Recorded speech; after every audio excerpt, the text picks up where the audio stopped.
Oh, that's a good question. It is. I think in terms of underrepresentation, and I'm just speaking on behalf of the types of music I listen to, because I obviously bounce around a lot of genres. I find it strange how black artists, regardless of what genre they're in, it's difficult for them to sort of cross promote and to sit in different sections. You know what I mean? Like, it's very easy for a white artist to sort of dominate hip hop and rap and R&B and funk and soul, but to get a black alternative band or artist, musician, or even a certain like DJs to fit in certain pockets, it's very hard for them to sort of seem to be seen as, I guess, a gatekeeper or a leader, or even to be sort of promoted on some stations. And I don't know whether it is I guess, you know, if it's a question of choice or taste or just like look adds into the factor. But the amount of times there is a lot of black alternative artists out there, like Gene Dawson and Kenny Hoopla. These guys are smashing it in terms of, I guess people are calling it anti-pop, anti-rock at the moment. Very experimental. Sounds like mid-2000s indie music, but it's got quite a bit of that sort of mumble rap, sort of beat, sort of trap vibes and stuff to it. But it sounds like rock music at the end of the day, but you very rarely hear it on the alternative station. So I just wonder why that seems to be. Is it because of one of those things where black people are meant to be in one box or one category and stay there? And unless they're absolutely phenomenal in another area, then it doesn't seem to, they don't seem to go anywhere. That's just my observation. Anyway, no, I think that's a really good point, mate. Because like what you're saying there, it's almost like there's an expected narrative from a black artist to follow, unless there's some sort of musical virtuoso, like I don't know, like Sampa or something like that. Then all of a sudden they get put on this pedestal, and I often wonder, you know, do they put them up there because they're like, oh, look at this black artist like doing this thing that they're technically not supposed to be doing. Kofi was just talking about early 2000s indie, which kind of makes me think of Block Party. Yeah, Testicles as well. Remember Testicles? But there was an element of it was almost like, I don't know, it was almost like he stood out because he wasn't supposed to be in that sort of band, he wasn't supposed to be making that sort of music. But yeah, I totally agree with Kofi. Yeah, and obviously from my own experiences, it's like there's no like surprises when I say this, that in terms of like UK black music, London's the hub. And I feel like if I rapped a certain way, like a road rapper, talking about a lot of the stuff that that sort of accepted, I suppose, in that narrative, that narrative, Black Road narrative, then there'd be a possibility that I could be maybe more successful. Like, because I'm a northerner and I speak how I speak and I use some of the lingo that... Say that again? Yeah. It's like it's not as legitimate because you're not doing... But obviously this is my own black experience where I'm from. But yeah, this is my own black experience, and I feel like, has this narrative being created by people who are not of colour, really? Have they created this narrative? That's interesting. And I think, like, you mentioned that, like, if you're a white artist talking about what these black kids are doing, you will get seen, you will get heard, even if you're out on road or living on the ends, as long as you're sort of fitting the tick boxes, it works. And we've had this conversation before about what is the black British narrative. You either support African American sensibilities, or you prescribe to this sort of rude boy on road sort of like Nike advertisement London, and anything out of that is a bit weird. Do you know what I mean? It's like, a second, we've said that we joked about this before. If people hearing us talk when we're in London on the tube, they ask us, you from Hull? There's black people in Hull. We're like, yeah, there's 5 of us and stuff. You know what I mean? There's loads more than you expect. It's weird, and I think it needs more. It needs more Chiedu records. It needs more Bud Sugars to show that there are black experiences outside the city's capital, and there are stories there. And listen to the stories, because there's so many similarities, but they're telling these stories in so many different ways, in so many different creative ways. It's beautiful, and we want people to know there's more of us, and there's more of us speaking, and I just think we need more and more people to do it. No, totally, mate. Like, just a little anecdote. Like, I posted a video on TikTok yesterday it was like a tutorial, so you could only see my hands, and then I was like sort of narrating the steps to the tutorial. And I was getting comments from people saying like, "Are you sure those are your hands? Because they don't match the voice." And do you know what I mean? I was like, do you even understand what you're saying there? That's so outrageous that like I have to have a certain voice or a certain vocal tone to be even accepted as black. Yeah, like obviously me and you went to the same uni. Yeah. And one of I remember having a conversation for the first time with someone who I'm still quite close with now, a kid from Essex called Matty. Right. And I remember when he come up to me because I was wearing like a Ralph Lauren polo, and he was like, "Oh mate, that polo's sick." And then when I opened my mouth, he couldn't believe it. He was like, "Whoa!" Like, I thought he was gonna have like a southern accent. Like, so like, what? Even like white people think that there's no black people like where we come from. Do you know what I mean? It's mad, and obviously it's a narrative that is bullshit, man. Do you know what? Yeah. It gets worse the wider you go. Because I remember listening to one of Reggie Yates' podcasts, and he was talking to the guy. I think it was Ashley Walton, a couple of the dudes that did like Top Boy, and I think they were talking about kidulthood, and some of the guys that had gone over to the States to sort of do their thing. They were like, look, it's mad. You know, they think that the only black British people that exist is like Reggie and Idris Elba. Everyone, you know what I mean? So when they come and see other Londoners and the different types of like black British Londoners, their minds get blown. So don't even bother mentioning black people from outside of London, because they just can't grasp the concept of anything other than an African American, an African person, and then your Idris Elbas and stuff, which I thought was mad. And my cousin, when we used to go see him in the States, his friends and stuff, he's the same age as us. Their minds used to be blown by our accents and be like, "Oh, why don't you talk like this?" And do you know what I mean? "What do you call pants?" And we're like, "Trousers." I'm like, "Oh my God, trousers." And I'm like, "Oh my God." It's just so strange. This is like black kids and Hispanic kids and stuff. It's funny, man. It's very funny. For me, black culture is the epicenter of the world, man. We are sick. Like, we create the culture, man. We need to be represented in all these genres of music. Like, and obviously I can speak from a hip hop perspective. And when it comes to like labels and label execs and stuff like that, especially in black music, we need to see more black people, man. It don't make no sense. Like, this is our culture. We made it. Why is there not more black people in these offices? Why am I seeing like label pictures of like these big labels like Universal, Atlantic, like Sony, everything, and majority of people in these staff photos are white? When you look at the urban divisions as well, I hate that word, urban, black music divisions. Most of the people are white in them pictures, and we just want a level playing field. No one knows our culture like us. Yeah, totally, mate. I mean, like, obviously my music's not really rap oriented. I don't even know if that's been maybe like a subconscious thing as I've gotten older, to try and like kind of go away from what people expect me to do. But so many times over the years, like, we've been told, if it's come to, you know, talking with labels or like getting into playlists or whatever, the thing that we always hear back is like, "Oh, you sound so like different. We don't know where to place you." I think both of these guys will agree that like my sound's not anything like crazy or like experimental. It's a very sort of, you know, Afro pop sound. But at the same time, while I'm being told that, I'm seeing other bands full of white kids that do pretty much the exact same sound. Afro-inspired indie music. And they're getting signed, they're getting playlisted, you know, everyone's like falling over them.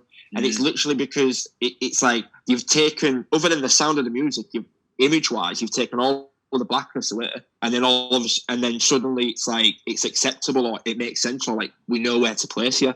It's very frustrating because it kind of makes you start doubting yourself and your music and what you're doing, because you think like, well, is it something that I'm doing wrong that makes me not placeable? Like, you start questioning, like, is my sound too over here or too over there?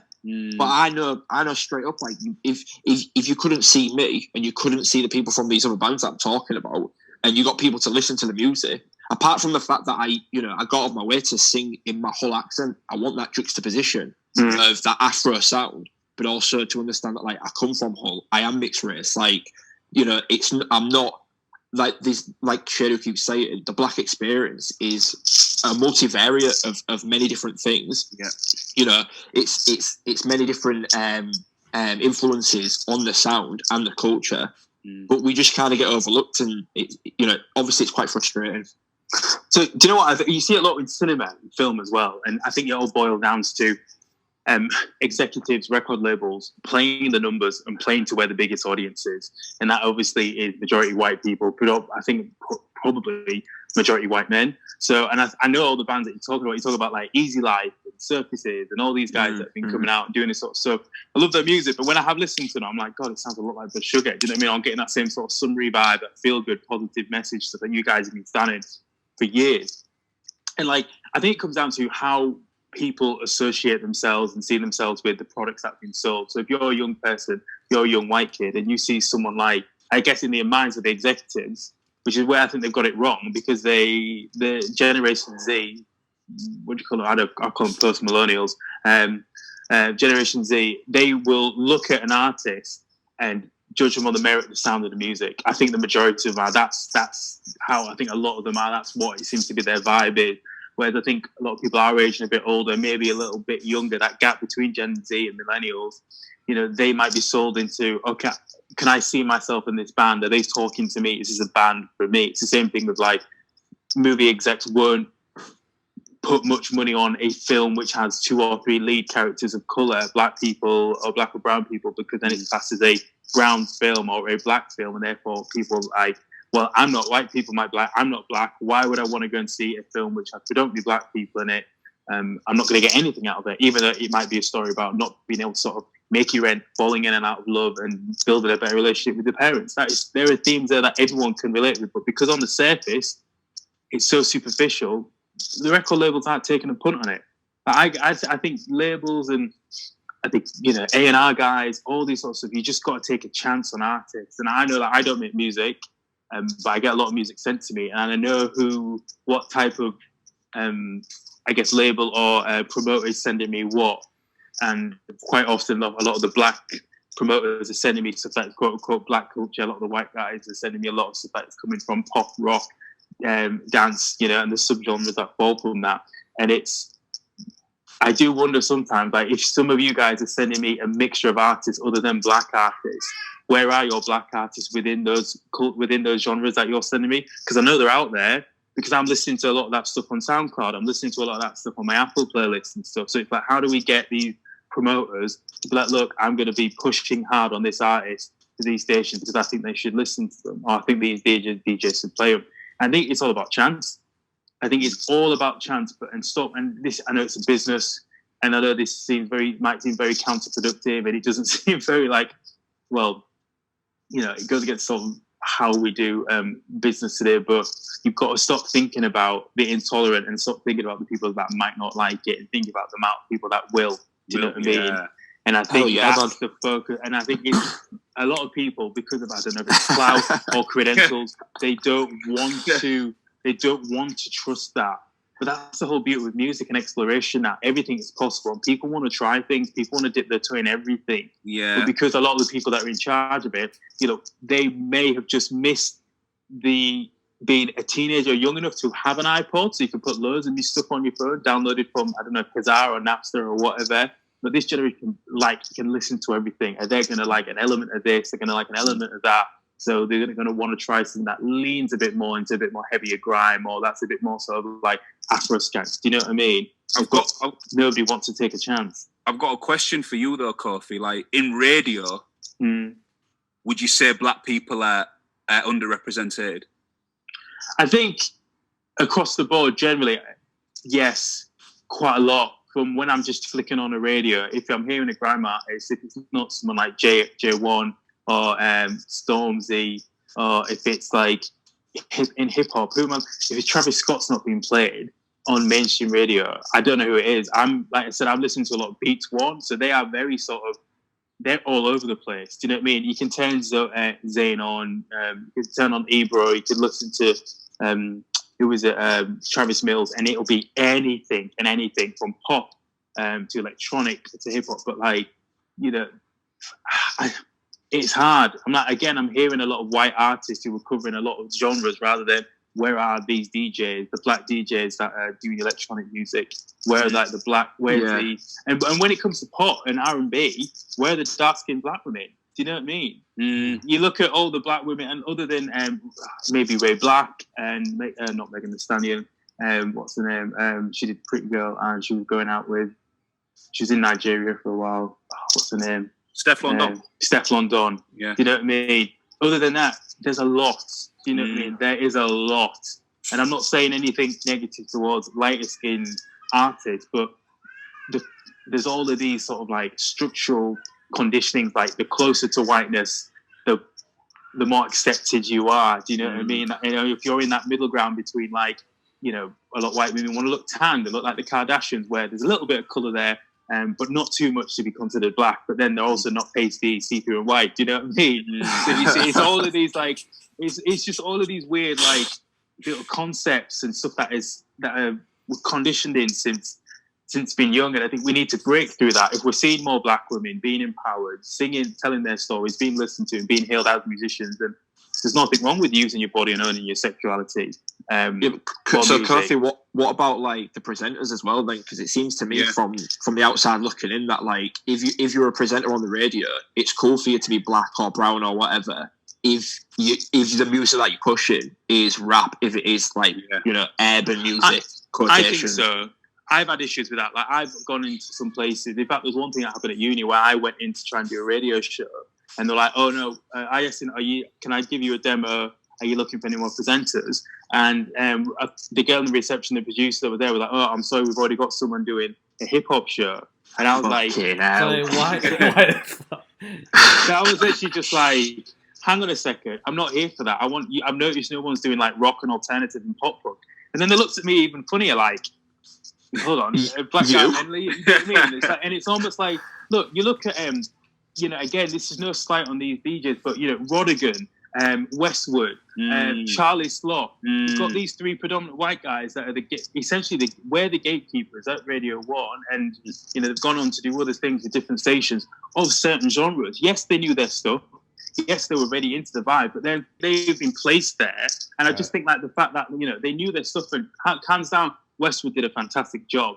Like, Rodigan, he knows his reggae. He knows that genre, doesn't he? Yeah. But I just think when these guys move on, they are generally sort of replaced by another white person. Yeah. Do you know what I mean? And sometimes I just think it's opportunities where sometimes, you know, as a black person, I think it's a double-edged sword thinking, okay, we shouldn't just be filtered into these genres. I would have loved to see, there's so many black kids who know everything about alternative and rock music. Seeing a black person presenting a alternative show would have been amazing to me as a kid, because then maybe I would have had a bit more confidence to follow through with that direction a little bit earlier, rather than thinking I've got to spread myself across the board in order to be sort of accepted in that space. Because you look at your Reggie Yates, you look at your Debs and stuff, you look at your Clara Ampers, they know everything about a lot of genres. Do you know what I mean? Because I feel like they have to, because they're on one doesn't necessarily stick to a genre unless it's like the specialist shows. And even then with specialist shows, the residencies, you're looking at after midnight. Do you know what I mean? It's very, very late at night and stuff to hear these guys. But it's hard to tell. I think sometimes it's a safe bet. It's again with like having these bands that are doing all these multiple sort of genres in their music.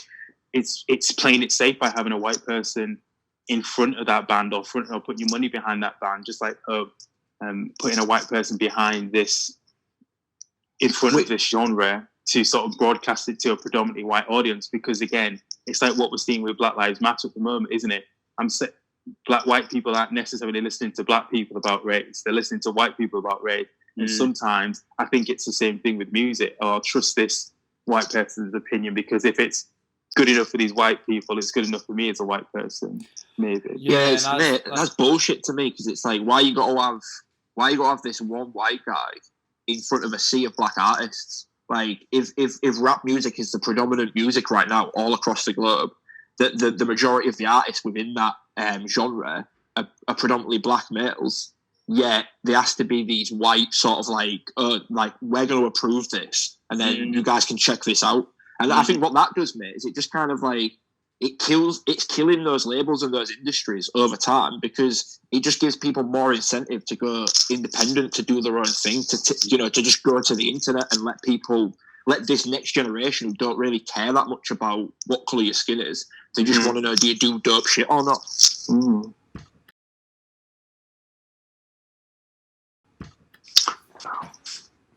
I don't know, because I don't know how it works.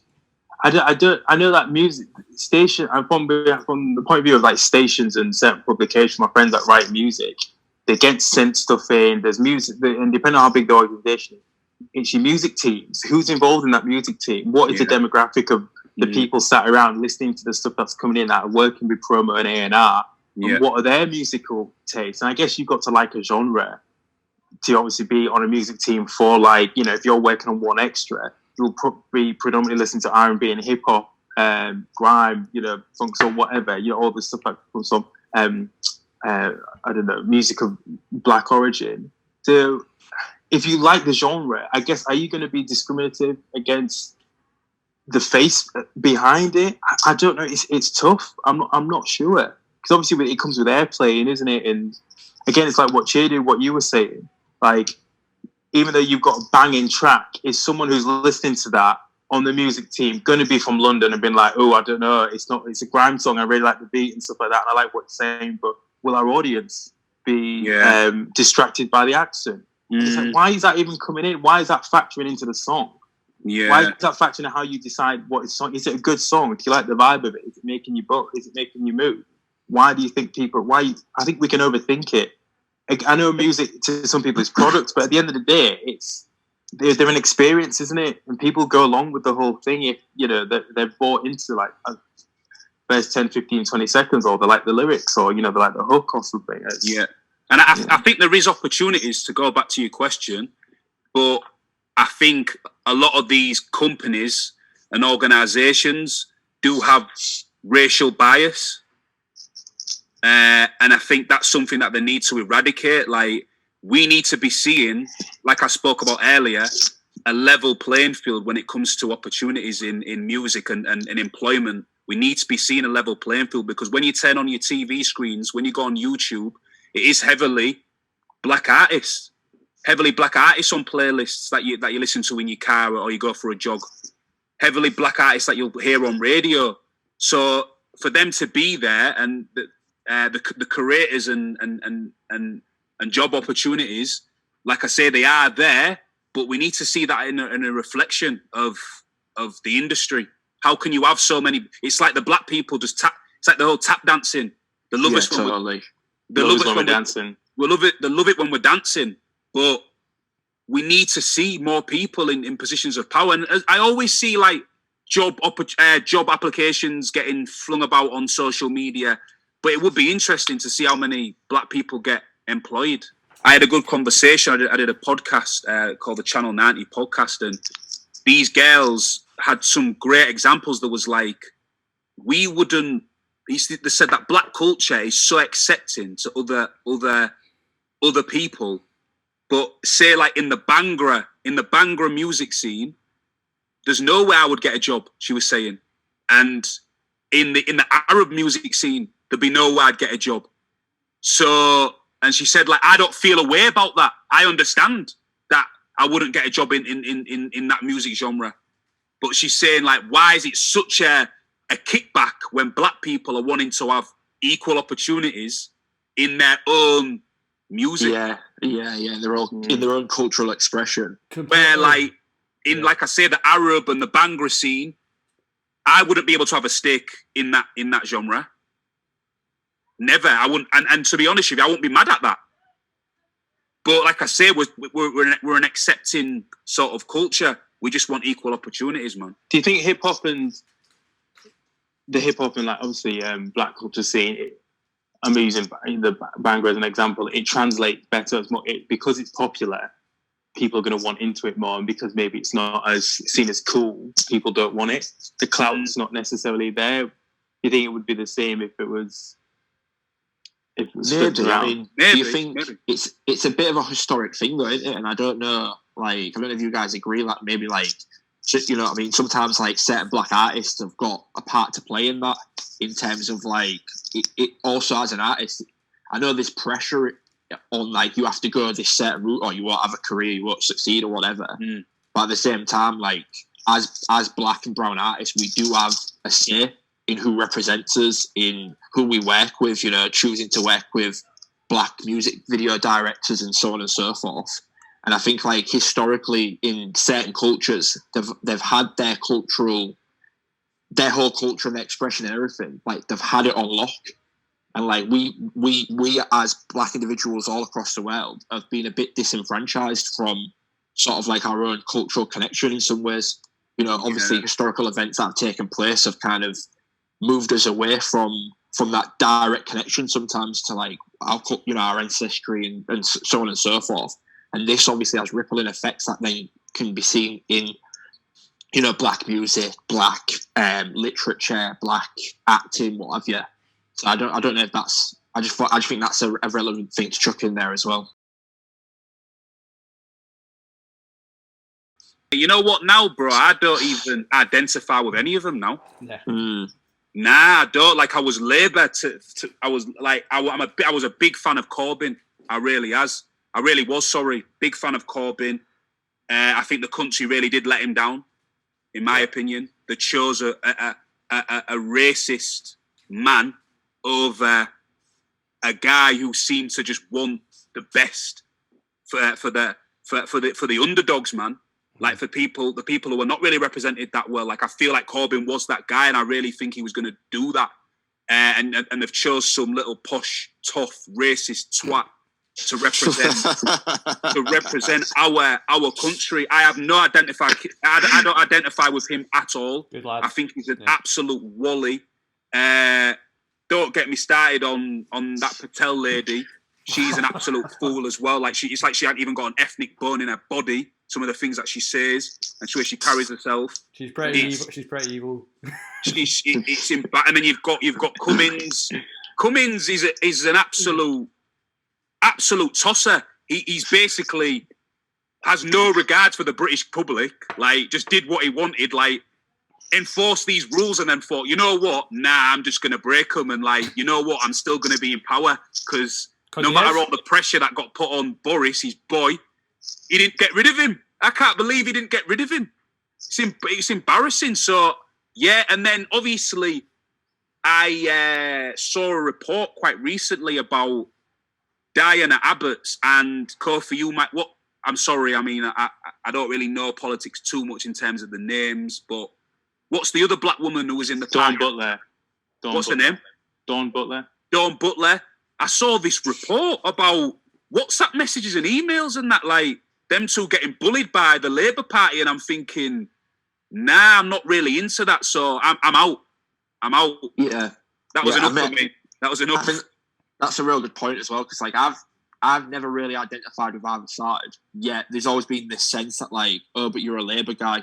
You know, I don't know whether that's coming from a working class background, if that's like, you know, being the colour that I am, etc. But there's always this sense, and I know that reflects, not to bring America into it too much, but I know there's a similar thing in America with the whole Democrat Party, is that like they're seen as like the ones that are for sort of the black and the ethnic minorities, they're the liberal ones, supposedly. Like, yeah, exactly. They're the supposed liberal ones who basically do nothing for those groups, but they're all right getting on a knee, wearing some kente cloth, you know, to try. Do you know what I mean, though? To try and get like a publicity moment. And I think when I see that, I find it embarrassing. And to be honest, like me personally, I didn't relate to Corbyn one bit. Like I just saw him. No, I just saw him as like this old white man who's kind of playing like, oh, I'm over your shoulder. But it's like, mate, like make the moves then. Like what you've been doing your whole life. Like you're in your 60s, right? He has, bro. Again, to me, that's just a middle class white guy who's basically like playing this.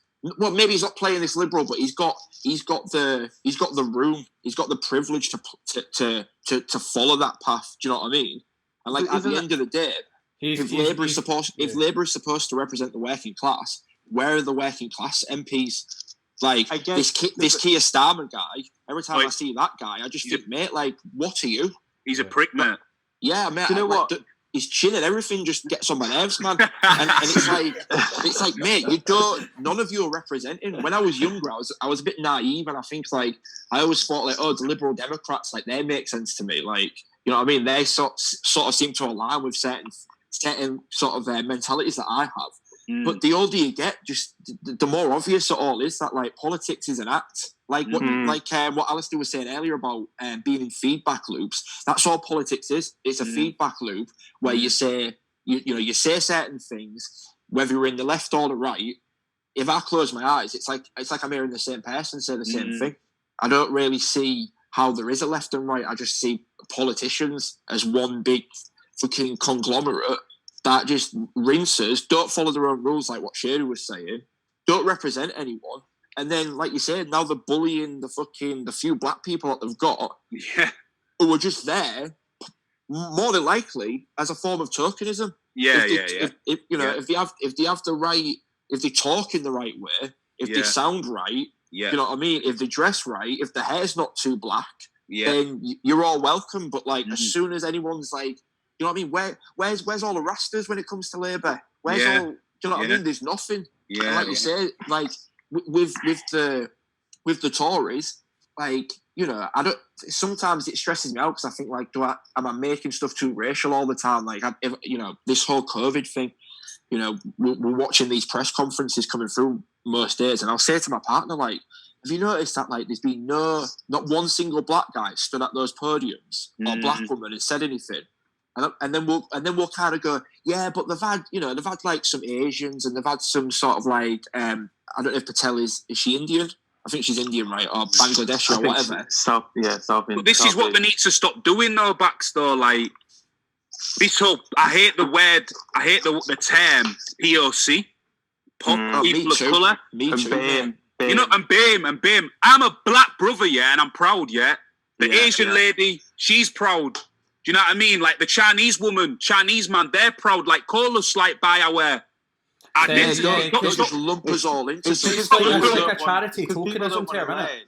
It's like a charity tokenism term. It's like a very much a quota term. Yeah. It's gross, mate. I can't stand it. Yeah. Just to go back on what Bax was saying, I'm not defending Corbyn, but I want to use your example of what you're saying about Corbyn and an example, and look at what's happened with Black Lives Matter. The reason why it resonates this moment right now, because white people have had no choice to listen and to be able to view what happened with the unsightly and ghastly murder, because let's call it what it is, of George Floyd. People couldn't get away from because COVID. B, a lot of the people that have the luxury of sort of working from home or have some sort of furlough jobs will be within that middle class option. So a lot of the stuff that they're not having to worry about, like bills and money and other stuff, external factors, where I'm going to get stuff to eat from, feed my kids, they're probably going to be fine because of maybe savings, family planning, and also things like their workforce will be able to give them some sort of furlough, or they've got flexible working hours. So all of these things, unnecessary thinking about, well, I say unnecessary thinking, they don't necessarily have to think of books on other stuff, allows them to fall into and feel a bit more sort of connected to the Black Lives Matter thing, which is where this whole thing with the allies come from. And as I said before, white people don't listen to black people about racism. White people listen to white people about racism, and we need these white voices to get into the areas, to get into the spaces, to listen to the voice, to listen to us, and whisper into the ears of places where black people can't go, don't go, or they listen to so they can get to the place where black people can't and won't go, don't go, and all these people often tend to be white men. So in some cases, white women who are of a certain sort of social class. Now, when it comes to obviously class and race, these two are intersectional, so they're both the same thing. So when you talk about where are all the working class people in the Labour Party or in politics, or they're not there because they don't want them there, because the middle class and the upper classes don't want them there, because as soon as they start getting these people in mass and they start pushing for changes which could benefit places where they've come from or people like them, of course not everyone's the same. Look at people like Alan Sugar. I mean, he pretty much came from nothing, and look who we've got right now. But you know, money changes a man. Do you know what I mean? Money changes a man.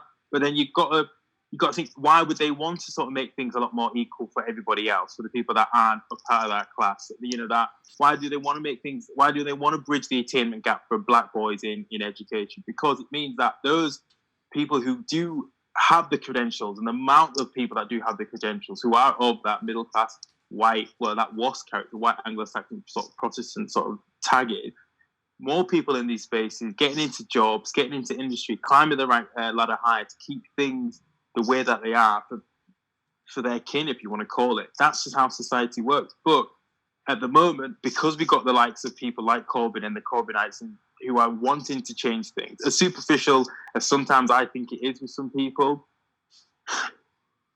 we need it. It's what we've got at the moment. Do you know what I mean? Until we have more people in the play, more people like ourselves who can actually go in and are making changes.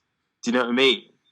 Politics is a farce. Do you know what I mean? I've got to be careful what I say because obviously working for the BBC, we have to be impartial. And I'm constantly getting shit from people on Twitter about the impartiality. The last one I had was like this morning. Someone was like, "You were involved with the Black Lives Matter protests that turned into riots. What did the BBC have to say about that?" I thought you're supposed to remain impartial instead of getting involved with all this bollocks, blah blah. Basically, they're saying it's a wrong thing to be aligned with. It's a wrong thing to do. But because the BBC have come out finally and said, look, they take a stance and say that racism is bad, it's almost given people the go-ahead to be part of Black Lives Matter, if that makes sense. They should never have had to give you permission in the first place to do that, though. That's bullshit. That's the system it is, isn't it? It is weird, and that's the thing. I think even before they said it, I was always quite vocal about what was going on, and because at the end of the day, there's no right or wrong about it. There's no other side. There's no sort of other argument around this sort of stuff. Whereas, like, I think the same should be applied with politics and how we analyse politics as an institution.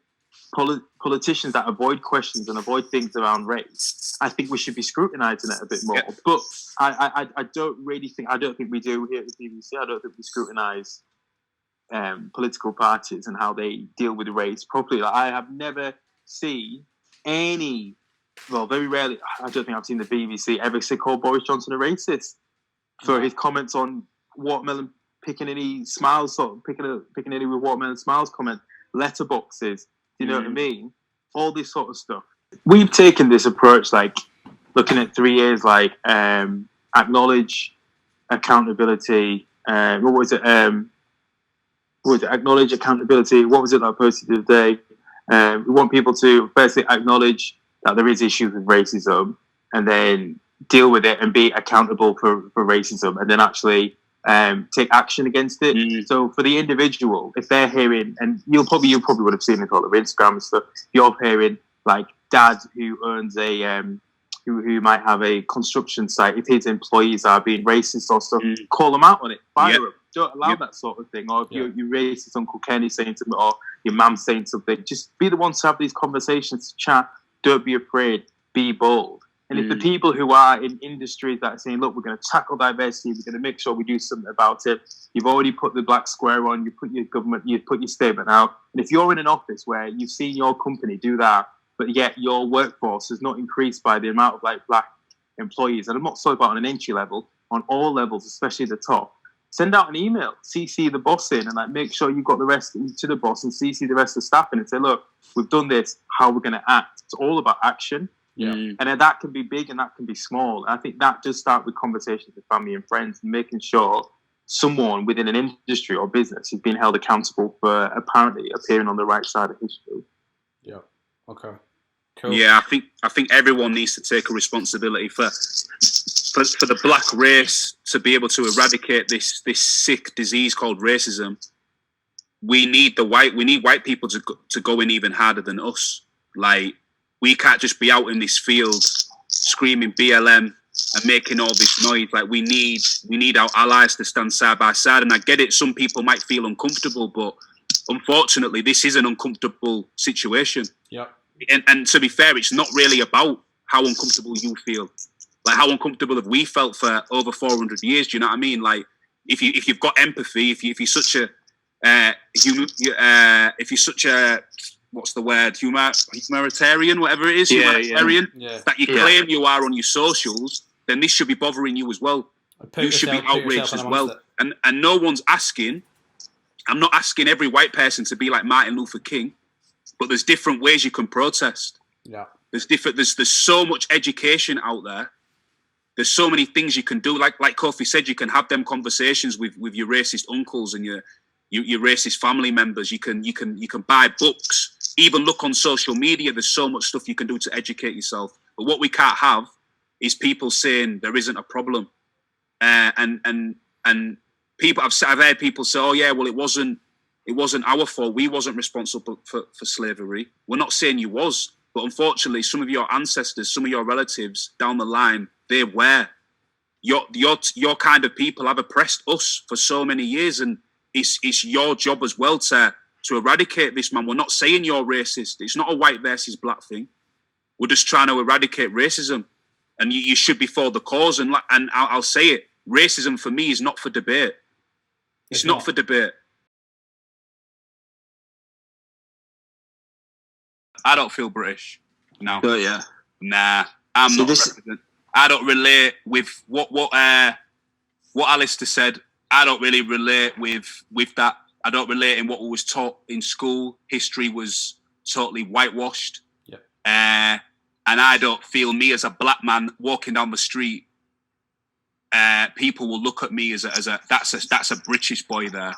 For me, I don't represent anything. When I see that British flag, it makes me feel sick, to be honest with you, because the whole British Empire is all about looting, stealing from other nations, and taking it as their own creations. And for me, I'm out. And I think when it comes to being British, it's like, sorry about that. I think when it comes to being British, it comes with an asterisk for black people. Being British to a lot of people is by default, and this is the whole thing with being American, being European, and just sort of being a human. Whiteness is central.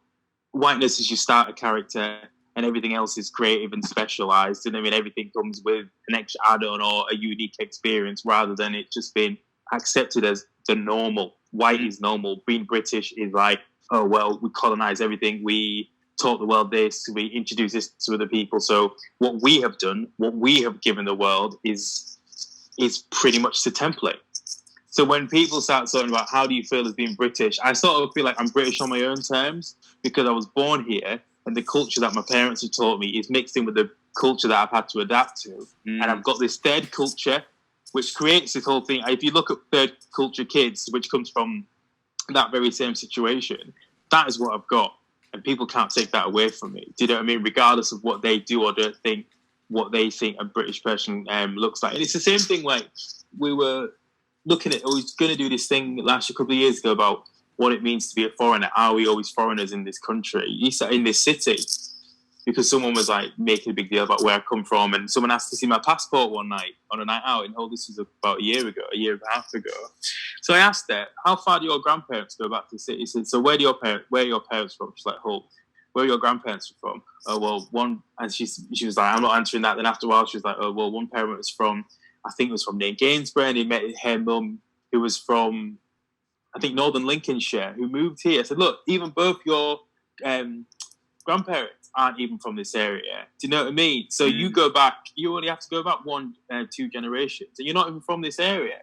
So what makes you part of this place other than me? I was born in Beverley. Do you know what I mean? And it's just like, I think people need to realise that whiteness isn't the be-all and end-all. And like, when people say Britishness, I think in their head, there's either an unconscious sort of like similarity or association with whiteness, and that needs to be separated. Because Britain forced this melting pot that we have now. And I don't want to say like invited. Britain forced this. Black people were already invited over here in Windrush to help with the fuck up in the war. The war only happened because it was like, that was a white, like some people saying that's a white person's civil war, essentially. Wasn't it? In Europe. You know what I mean? It was white civil war in Europe with one ideal against the other. And then it's just like, well, we're just going to have to bring everybody else in to get them to help us. But then like they forget about the war though. Like, this is what I mean. This is about the whole whiteness and the whole Britishness and why I don't relate. It's the fact that you taught in school, Churchill, white people won the war, blah, blah, V-Day and all this bullshit. But it's all, what about all the Jamaicans that fought in the war? What about all the Chinese people, all the Indians that gets forgotten about? And the Africans. And you have the audacity as Britain to have Jamaicans come over here to help you rebuild the country after the war that they probably didn't even want to get involved in, but they got involved in and helped you. And then 50, 60 years later, you have the audacity to send them back. Britain people are too entitled, man. The British, they're too entitled. They think the world owes them a living. They think they own everything. And you know what? That is something that I'm not a part of. Like I say, I'm a visitor in this country. I was born here. I was born in Headon Road Hospital, where we was all born from my generation. But I won't be fully accepted as a Hull native or as a British native. I'm British when you want me to be. My thing is, like, obviously, like, I am British because I was born in Britain. Like, if you put me in any other country in the world, like, even in West Africa, it's like, I relate to the culture there. But at the same time, like, it's very clear that, like, I'm not from there. You know, I have my own sort of cultural home comforts, etc. And for me, it's just like, I hear what Chiedu and Kofi are saying about feeling like people look at you as though you're not British or whatever. For me, I've just never accepted that as a notion. Like, I am British. Like, it doesn't matter what I look like, what cultural influences, have come in from my West African heritage or what have you. It's like, I don't get my sense of Britishness from what other people tell me is meant to be British. Like, I get my sense of Britishness from my own life experience, the people that I know. I don't see Kofi and Chiedu as not British. You know what I mean? Like, yes, there are things that we three will talk about that, is something that only us three can relate to each other. If you put, three other white guys in the room with us, then they're probably going to find it awkward, some of the things we say, some of the things we want to talk about, etc. But at the same time, like, I don't need the validation of other people to make me British or not British. Like, if you don't see me as British, then that's your problem, that's your loss. Like, I don't really care. And of course, like, I'm mixed race as well, so, like, my experience is going to be different to your guys' experience because, of course, like, I am black and I am white as well. And, like, the thing about growing up in Hull, being any shade of brown, is that you get taught your whole life that, like, no, you're black. Like, whether, the white community just sees you as black if you have any sort of little drip of the one drop, bro. The one drop, if you have one tiny drop in you, it's just like it eradicates any whiteness that happens to be part of you. And of course, the black community wants to welcome you in and kind of like claim you as their own. And so then it's like there's part of my heritage that, like, I've never really been able to explore until I've got older and had the confidence to say, look, like, I am mixed race. Like, it's not that simple to say that I am just, like, straight up black, or, you know what I mean? Like, yeah, I might not look white, but at the same time, like, there's a lot of white people in my family, that I look up to. My mum's white. Like, I was raised by a single white mum, so, like, to totally just disregard that, for me, it's always felt wrong at a level. But at the same time, it was like everyone around me was saying to me, well, no, you're black. So I just kind of, all right, yeah, I'm black. Like, I know that I'm not, like, when I was growing up around my black friends, I felt not black enough. Do you know what I mean? And that was something that was put onto me by the culture and society around me that didn't really care for how I would be internalizing things. I'm thinking, like, my hair's not thick enough, like, my features, like, my skin's not dark enough, etc. But at the same time, not feeling at all like I fall into the white side either. So as I've got older, it's been like there's been this, maybe in my early to mid 20s, where I just kind of said, like, look, like, I am who I am. Like, it shouldn't matter. The racial elements shouldn't be the fundamental sort of basis of, like, how I'm treated and how I expect people to treat me. Like, I'm sort of a complicated guy. You guys will remember Kofi and Chiedu. Like, we chatted once on Kofi's show about how when my first daughter was about to be born, and I was getting anxieties about, like, so, like, I'm sort of like mixed race half and half, but she's going to be born to a mixed race father and a white mum. So what, like, I kind of felt like I lose a bit of connection towards her the further away from blackness that she gets. And that was kind of like, upsetting to me, because it's like, why am I viewing the world in this way? Why does my connection to my daughter on any level have to come into consideration of the fact that, like, oh, if she's not as dark as me, does that separate us in some way? Does that make things like, you know, she is pretty dark, to be fair, so like it worked out well. But the point that I'm trying to get at is that, like, these mental arithmetics and probably mental health issues that black people, mixed race people, you know, there's plenty of mixed race people in Hull that have felt like they've had no connection to black culture and always wanted to be white growing up. Yeah, I know loads of them. And it's so sad. That to me is a problem, though. But anyway, that's a conversation for a different day. No, I mean, it is a problem, and it's the fact that it has to come down to that level, like, to not feel like, oh, I don't want to look like this, because it kind of separates me from the larger group. Like, I'm lucky in the sense that, like, yeah, my mum was white, but I had a lot of African influence around me growing up. I spent a lot of time in West Africa as a child. Like, I was able to absorb both parts of my sort of heritage and culture, and then come to a decision and realize, like, look, I'm in this middle ground. I'm in this area where I'm on the outlier. You know, if I go to Africa, I'm very clearly a British guy. If I'm in Britain, it's very clear that, like, I'm being looked at, like you guys were saying, as like something that's other. So for some mixed race people in this area, they internalize that, and it makes them not want to be mixed race. Whereas for me, it just made me be unapologetically me. You know, like, I've grown my hair out like this. Like, I am who I am. I speak my mind. I make the music that I want to make, and I don't really allow any validation from, you know, like, outside sources to say, like, this is who you are. This is who you've got to be. Yeah, I mean, obviously it has happened.